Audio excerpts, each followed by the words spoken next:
બનાસકાંઠા જિલ્લામાં હડકવાનો એક ચોંકાવનારો અને ભયાનક બનાવ સામે આવ્યો છે.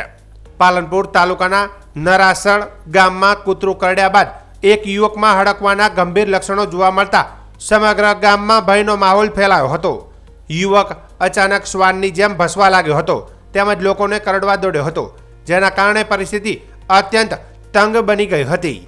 પ્રાથમિક માહિતી મુજબ મૂળ સાબરકાંઠાનો રહેવાસી અને હાલ નરાસણ ગામમાં ભાગ્યા તરીકે કામ કરતો યુવકને લગભગ 3 મહિના પહેલા કૂતરાએ બચકાવ્યા હતા.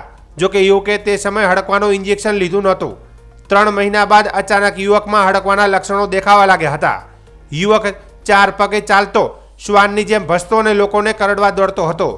એક સમય તો તેણે પોતાની પત્ની પર હુમલો કરવાનો પ્રયાસ કર્યો હતો.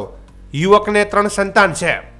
પરિસ્થિતિ ગંભીરતા જોતા પરિવારજનોને ગામ લોકોને પોલીસે દોરડાથી મદદથી યુવકને કાબૂમાં લીધો હતો અને સલામતી માટે ઝાડ સાથે બાંધી દીધો હતો. ત્યારબાદ તાત્કાલિક યુવકને સિવિલ હોસ્પિટલ ખસેડવામાં આવ્યો હતો. હોસ્પિટલ પહોંચ્યા બાદ પણ યુવક અત્યંત આક્રમક બન્યો હતો. તેણે દોરડા તોડી નાખતા હોસ્પિટલ સ્ટાફને તેને એક રૂમમાં બંધ કરવાની ફરજ પડી હતી. પરિસ્થિતિ વધુ વણસતા હોસ્પિટલ મેનેજમેન્ટે પોલીસને જાણ કરી હતી. પોલીસ કાફલો હોસ્પિટલ પહોંચ્યા બાદ ભારે જહેમતથી યુવકને જાળી અને તાર વડે બાંધીને ઇન્જેક્શન આપી બેભાન કરાયો હતો. હાલ યુવકની સારવાર ચાલુ છે, પરંતુ તબીબોના જણાવ્યા મુજબ હડકવાના તબક્કે દર્દીના બચવાની શક્યતા ખૂબ જ ઓછી હોય છે. આ ઘટનાએ ફરી એકવાર કૂતરું કરડે ત્યારબાદ તાત્કાલિક રસી લેવા ચેતવણી આપી છે. અમે વિજયનગરના તાલુકાના વતની છે, બરાબર કે બાંબુડી ગામ છે. અમે 3 વર્ષથી ભાગમાં આવ્યા નળા છે, ખેતી કામ કરતા હતા. 3 મહિના પહેલું કૂતરું કરડ્યું. એ રાત્રે 10 વાગ્યા જેવું ખડકાયું કરતું. પછી પાલનપુર સિવિલમાં લાવ્યા.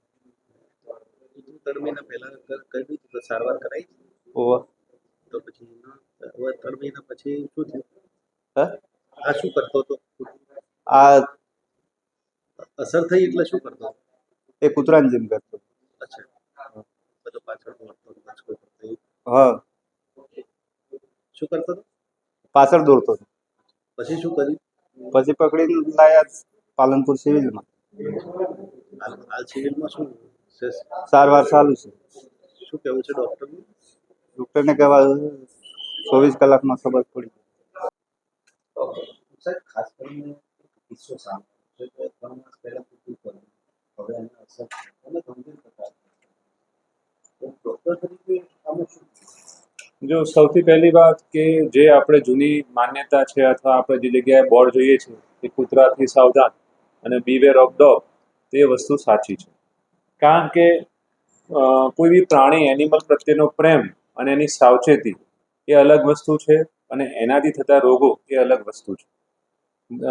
ડોગ કૂતરું એક એવી વસ્તુ છે કે જે આપણે એને સાચવીએ છીએ તો એનું પ્રી અને પોસ્ટ બંને વસ્તુ આપણે બહુ સાચવવી જરૂરી છે.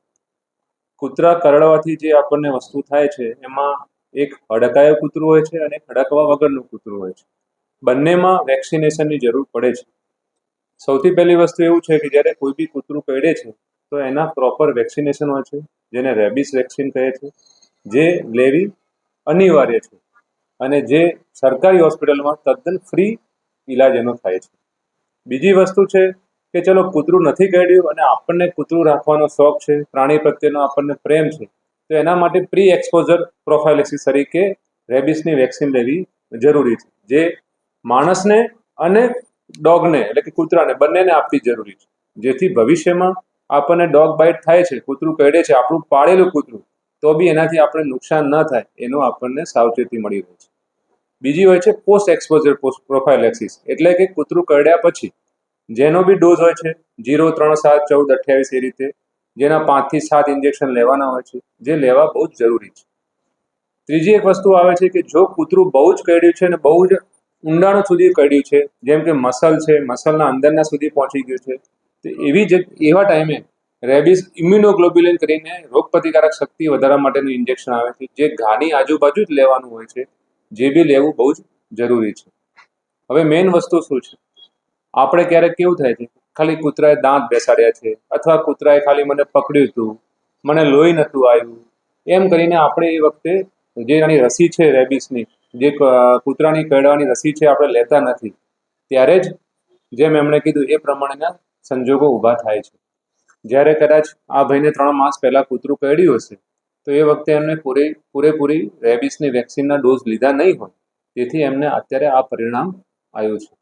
સૌથી મેઇન વસ્તુ એ છે કે જો એકવાર હડકવા થયો પછી એને નિવારણ માટેની કોઈ જ અત્યાર સુધી રસી શોધાઈ નથી. એમાં વ્યક્તિનું મૃત્યુ જ છેલ્લે થાય છે. એટલે સૌથી મહત્વની વસ્તુ એ છે કે જ્યારે પણ આપણને કૂતરું કરડે છે અથવા ખાલી દાઢ બેસાડે છે અથવા ખાલી પકડે છે ત્યારે ચોક્કસપણે ડૉક્ટરનો અથવા તમારા નજીકની દવાખાનાનો સંપર્ક કરી અને એની જે રસી આવે છે એ લેવી ખાસ જરૂરી છે.